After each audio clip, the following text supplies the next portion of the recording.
The following program was produced by PAC TV in accordance with the agreements PAC TV has with the towns we serve. The content of this program does not reflect the views or opinions of the PAC TV staff or board of directors.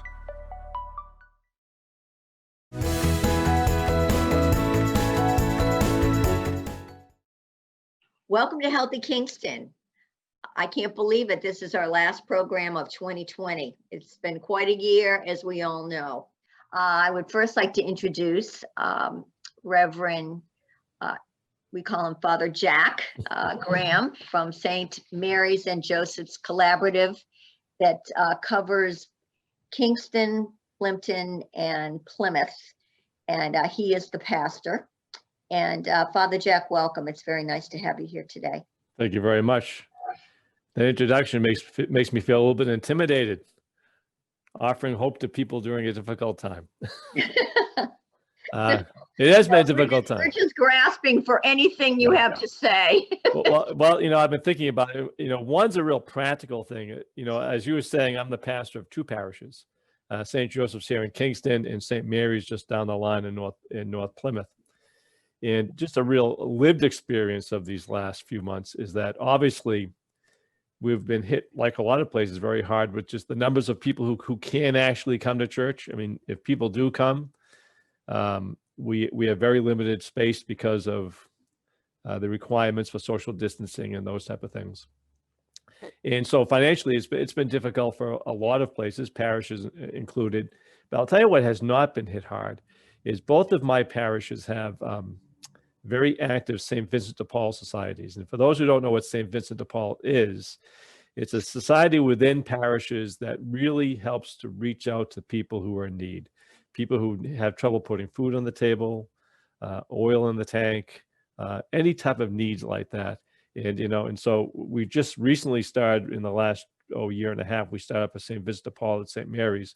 There's a long-standing one here at St. Joseph's. And while we've been hit in other ways, my St. Vincent de Paul societies have had an influx of money coming in and an influx of donations coming in. And so if you want a reason to hope, and we can forget this, it shows you the real goodness that most people have. There's a real deep sense of decency.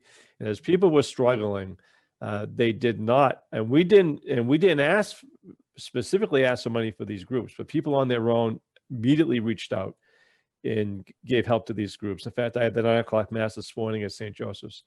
And as I was walking out the back door of the church over to the office, there were 6 cars lined up because on 2 Thursdays a month, we have people come by to pick up food from our food pantry, which is at the office. And they're already lined up waiting to go. And we have supplies. People have been generous. And so I guess if you want hope, people are good people. I mean, people are good. And we just went through a very difficult political season, and we saw and heard a lot of negativity. And you can forget that most people are just good, decent people, you know. And so I think that's part of what gets us through is this idea that people are pulling together, and they are good, and they are thinking of other people who are in need. So that gives me a lot of hope. The other thing I was thinking about when you first contacted me about the importance of faith. You know, faith, we live in a world that's becoming increasingly more materialistic, and materialists tend to believe that what exists is what we can see, touch, and experience. And it made me think of actually St. Paul. St. Paul, of course, is the great evangelist in the history of the church, the greatest evangelist. A convert to the faith himself. He was born and raised as a Jew. He was a trained rabbi, and of course he had an encounter with Jesus and becomes a believer. And here's the great line. It's in the 5th chapter of 2 Corinthians. He says to them, "So you must be a people who walk by faith and not by sight." You see, that's what it means to be a person of faith. You know, if we just walk by our sight, what do we see? We just saw a horrendous political season, which brought out the worst in people on both sides of the divide. We've seen this terrible pandemic, and we've seen people lose their jobs, their businesses. People have been isolated. We've seen an increase. I mean, I've seen an increase in addiction. We've seen an increase in suicides. And if that's all you see, boy, there isn't much reason to hope, is there? You know, You look around, if this is all that there is, we're in a lot of trouble.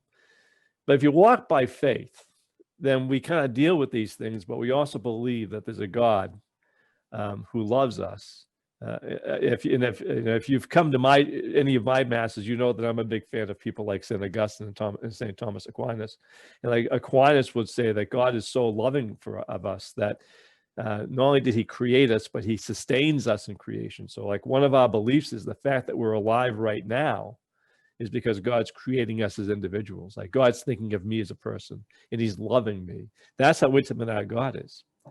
And if that's our belief, then as we can kind of persevere through these difficult times, but we believe that there's a fullness of life, and not just at the end of our lives when we go to heaven, but there's a fullness of life that God wants us to experience, that he doesn't leave us alone. And that's what Christmas is, right? Well, what is Christmas? Well, we believe, we're people that believe that God has a universal salvific will. He has a will that we all be saved, and he has a plan of salvation for us.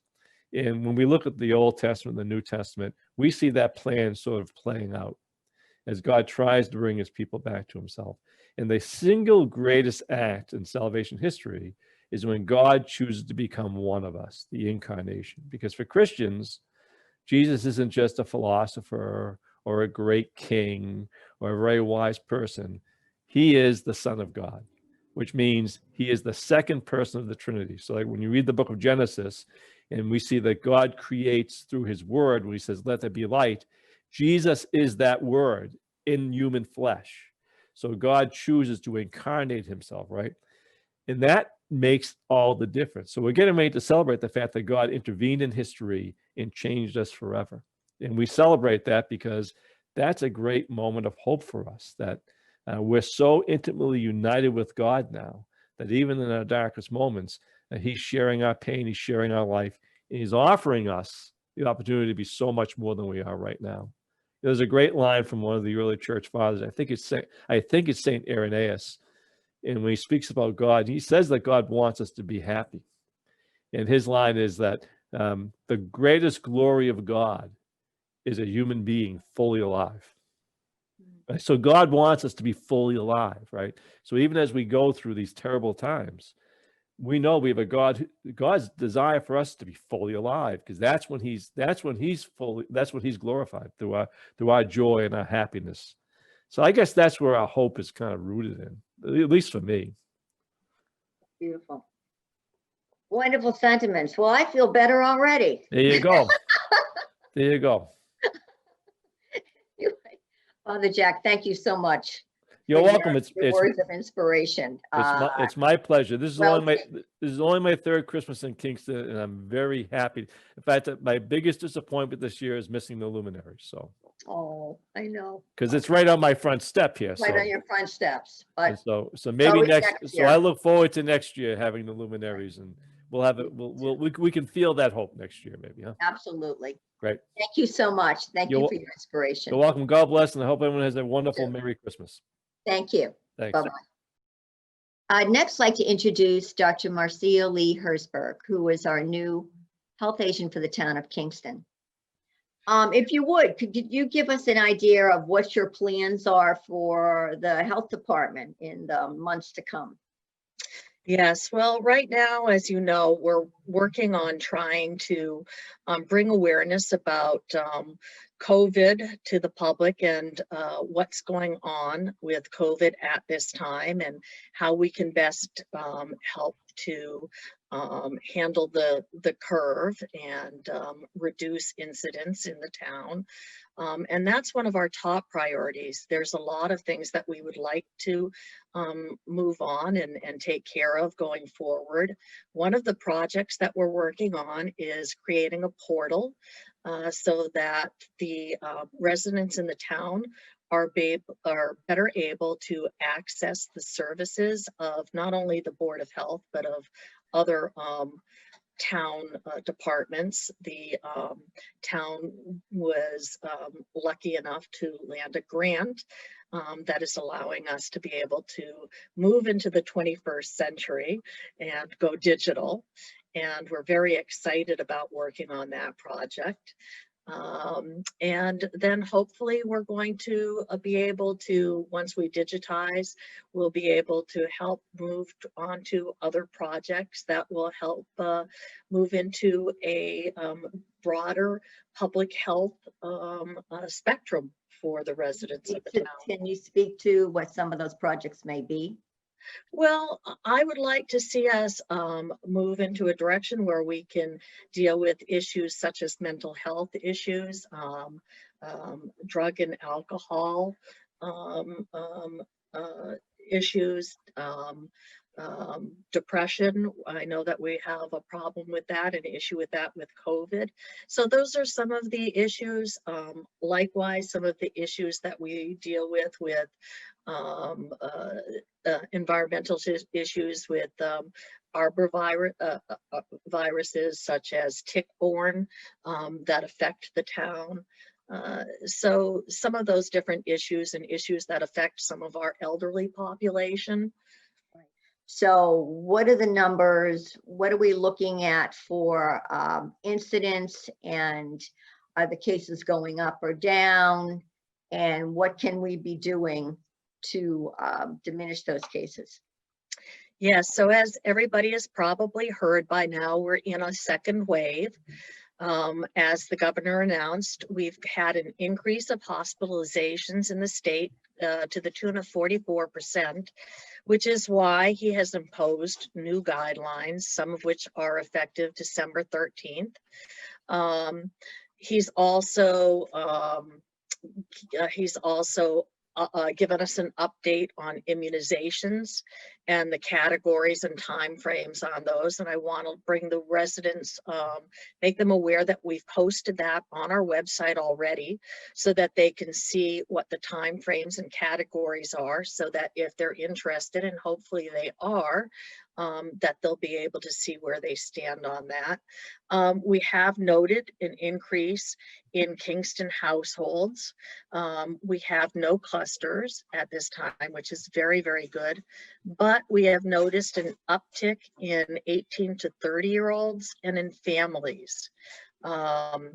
So one of the things that we have been doing here at the Board of Health is we've increased our tracking. So in addition to the numbers that we get from Maven and from epidemiology, we're being proactive, and we are speaking directly and tracking numbers from our local businesses and from residents. They're calling in so that we can start contact tracing sooner in the hopes of being able to curb the spread. We are also in contact with our schools, and our schools are fantastic with communicating with us. We have had an uptick, but from single family homes in our school system. And I do want to say they're doing a tremendous job at the schools. We just learned of 13 new cases, and this is part of that second wave, as I mentioned, from Thanksgiving. And that brings me to one of the points I wanted to bring up, that we are all feeling at this time that we want to expand our bubble and reach out to other loved ones that we miss being in the company of. But as a very wise person, one of our other board members said, it's a very good time to stay within our bubble so it doesn't burst. We see the light at the end of the tunnel, but we still have to travel through it. And so I would like to personally ask people in our community to please try to continue to wear their masks and wash their hands and do what they can to try to help contain this virus while we're going through this season. So there's a couple of other things that we're adding to our website. I would like to say there's been a lot of confusion this morning that I have heard, and I've had calls about quarantining. We have posted the new quarantining guidelines for people so that you can better understand them from the state. We are also updating the website so that you'll have communication about recalls for foods. This is very important as we head into our holiday season. We want to be able to see if there's any recalls. We'll be posting helpful hints also about food temperatures so that, and things not to do, such as please don't thaw your turkeys out at room temperature, because that will allow the bacteria to grow rapidly on the outside before the inside of the turkey thaws, and to make sure that you cook it to a minimum internal temperature of 165 degrees at the thickest point. We had an E. coli outbreak last month that people may not have been aware of. That was national, and that was in romaine lettuces. And things like that sometimes don't hit the news until a little bit later. So we're going to be posting the alerts from FDA, USDA, and CDC, so they'll have easy access to it. And we are also going to be notifying the newspaper and putting it on our website and social media so that people have quick access to that information. Okay. Thank you. A lot of good points that you've made. A lot of information to absorb. A lot of practical tips. We really appreciate it. To try to stay healthy and safe and keep our families healthy and safe during this holiday season. That's So, right. We want to wish everybody a happy, healthy holiday season, and to let you know that we are here to answer any questions that you have. We're here to serve you. thank you very much, Dr. Marcia. Okay. Thank you. Next, I'd like to introduce one of the prominent members of our citizenry here in Kingston, Sue Giovanetti, who was the Executive Director of Plymouth Area Coalition for the Homeless.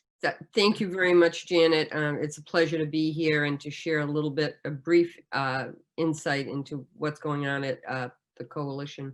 As you said, we are a shelter. We're an emergency assistance shelter for families. We house 12 families. We're full 365 days of the year, unfortunately, but we're here to provide case management and rehousing. And so as part of our program to do that, we provide a education program and various other support services for the adults and the children. In addition to that, we have a food pantry, which certainly as the topic during the recent months has been about food insecurity so often. We're actually operating at 4 times capacity on at the food pantry. As a result, you know, it's not unusual for us to be at the end of the week and have empty shelves. That said, we've had tremendous community response to our need, and we're continuing to be able to meet the need, and we'll be doing that obviously every day of the year, but certainly as we approach the holiday, we want to be sure that we're not missing anyone, that everyone has the opportunity to enjoy the festivities of the holiday season, including knowing that there'll be a meal on their table. I think, I know I only have a couple of minutes to speak, so I do want to mention that our heightened concern throughout all our programming is that we are very much aware that there is a whole new group of people, individuals and families, who are experiencing need, whether it be shelter, meeting mortgage payments, car payments. We know things are difficult. There's a lot of job loss. As a result, we have a whole new group of people that are not familiar with the system and how to maneuver through it. So we're trying to get the word out that the Plymouth Area Coalition is here to support them. We can provide food, certainly through the Children's Holiday Fund. We're here to provide holiday gifts for children and up to age 18. We also can provide families that have needs for clothing. That's a whole nother program that we operate. But I think the message is that we all have to have a heightened awareness to this new group of people that do need the community support, and the coalition's here to help be part of that answer. One of the things that's bad enough to be experiencing the economic need, but there's also that other piece of, these are people who have never had to do this. It takes a great deal to be able to say, I need help, and to reach out, and because these are people that have never had to worry about where their next meal is going to come from, or how will they be able to provide the gift for their children. So we're very cognizant of that, and we want to be part of the answer. We do have, and I think another thing is extremely important, because we are manned 24/7, we have a program called The Voice in the Night, where there will always be someone to answer a call here at the call goes into the shelter, but our staff is here, and they're here to provide resource information and any kind of support possible, so that we can redirect someone who's experiencing a crisis. It can range anywhere from connecting them with suicide counselors to food. You know, we provide emergency food boxes on almost a daily basis. So all of those things are happening in here, but certainly COVID remains a big concern for us as a congregate shelter. We can have up to 63 people living in the building, and then the staff that work with us. So we're extremely concerned about following protocols and continuing the education program to give our clients the right information on behaviors and expectations. So I hope that helps. Absolutely. I give you and the staff a tremendous amount of credit that during the pandemic, you have been able to adhere by all the directors of the state. I mean, that is a significant challenge, and you have all met it. That is incredible. So as you say, if people need services, reach out to you. If people want to contribute to toys, clothes, food, what's the protocol? So my suggestion would be to call the shelter. The coalition number, main number is 781-582-2010. Our website is PlymouthAreaCoalition.org. We are still continuing to accept donations. What I would advise people, anyone that goes to our website will find that the dates on the applications are passed. Don't worry about it. We really are recognizing the existence of increased need, and we're doing everything we can to fulfill the requests for assistance. So that's really important for people to know and understand. So next, I would like to introduce another spiritual leader here in Kingston by the name of Reverend Monica Jacobson-Tennessen, who is the pastor at the First Unitarian Church here in Kingston. I'm glad to be here. I think I've been thinking a lot about things that we're missing right now, whether we're missing other people or whether we're missing traditions, the way we might typically do things and we can't do them this year, and about what the work is to try to figure out new ways to do what's most meaningful to us in this season.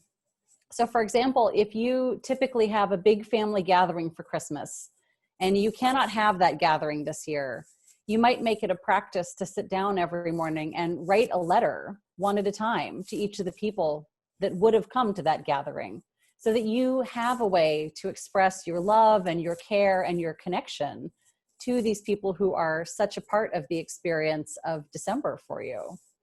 Wow. You might do what I do. I'm a knitter, and so I knitted all of the holiday presents I sent off this year. And when I was knitting a hat for my sister-in-law, I thought about my sister-in-law and how much I love her and I miss her and I wish I could see her. And I really put that into the hat that I was making for her. And that was something that helped me feel more connected, even though we can't be physically together in the same place.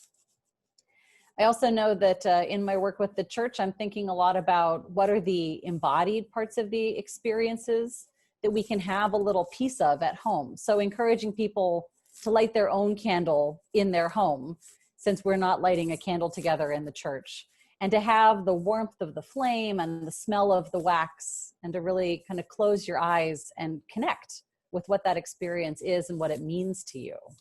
I think it's important to make space for the fact that we all are having different hard emotions during this time. You certainly don't have to pretend that you don't feel lonely or pretend that you don't feel grief for the things that are not happening this year. So I like the idea of creating little moments of rituals for ourselves. You can go take a walk on the beach and you can pick up a stone and say, this stone represents how lonely I am, and throw it into the sea as a way of giving it to something bigger than yourself. You can understand that something as, you know, some people would say they're giving their cares to God. Other people would say they're giving it to life or to the universe. But to remember that even if you are physically isolated, you are not alone. You are connected to everything that lives, and to create things you can do to remind yourself of that.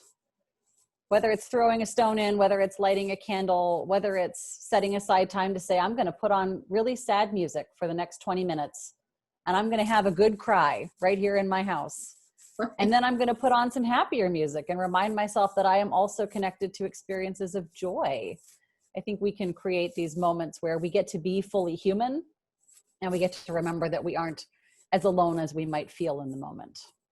One of the things I've noticed this year is that when you can't do things the way you routinely do them, it can be an opportunity to say, well, why did I do it that way? What was I really trying to accomplish? And can I accomplish that in another fashion? So to say, well, it's always been my habit to, you know, walk into the church and sit down in this pew and maybe gaze out the window for a while and not necessarily pay that much attention. You might think about that and notice that part of what you get is the experience of sitting quietly in a place where you can look at something beautiful. And you might learn something new about what is important to your spiritual life and how to create that for yourself in different times and places. You might say, gosh, you know, I really miss getting coffee with my neighbor, which I used to do casually without thinking about it at all. And now I have learned that my neighbor and the friendship we share is really important to me. And I'm going to carry that knowledge forward into the rest of my life. Mm-hmm. I think I've been thinking also about, you know, we talk a lot in December about the idea of light in the darkness, whether you're lighting Advent candles or Hanukkah candles or putting up Christmas lights. And I think in a year like this, where things are so disrupted, it's important to remember that there's also a certain gift in the darkness itself, not just as something we push away with the light. So there are times when we might say, gosh, you know, I can't go do any of the things I would normally do. There might be an offering of a time to rest and to slow down and to practice some stillness. And we can choose how we look at that. Right? Some days we will say, I am so mad that I can't go do the things I want to do, or I'm so worried and I'm just really having a hard time. And other days we might say, you know, I think I'm going to take this opportunity to just sit by the fire and enjoy the fact that I can sit by the fire, and notice that in past years I would have been running from store to store and I would never have spent an afternoon reading a book and petting the dog and enjoying the home that I have. So we've had a lot to think about during this program. So with all that said, happy holiday season to all of you, and stay safe.